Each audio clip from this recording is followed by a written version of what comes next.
Ассалаумағалейкум бәріне. 7-ші сабақ. Бүгін чамфер функциясын өтеміз. Бірінші, жұмыс істеу алаңын таңдаймыз.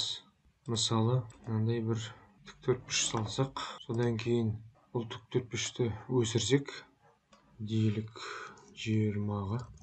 Содан кейін осы тіктөртбұрыштың үстіне тағы да шеңберсін сызсақ, шеңберді мысалы тоже өсірсек, дейілік 20-ға. Бізде мынандай форма шыға келді, я? Енді чамферді таңдайық. Чамфер мысалы мынандай түзу кескін жасайды. Міне, көрдіңіздер ме? Мысалы, былай жалпы алсам, міне, былай.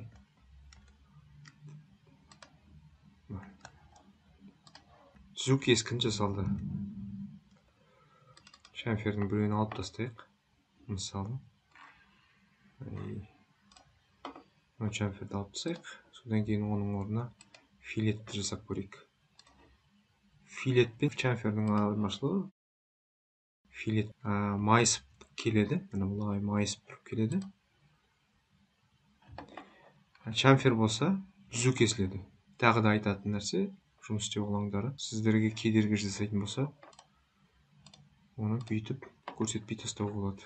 Сонда тек қана жасап жатқан фигурамыз ғана көрінеді.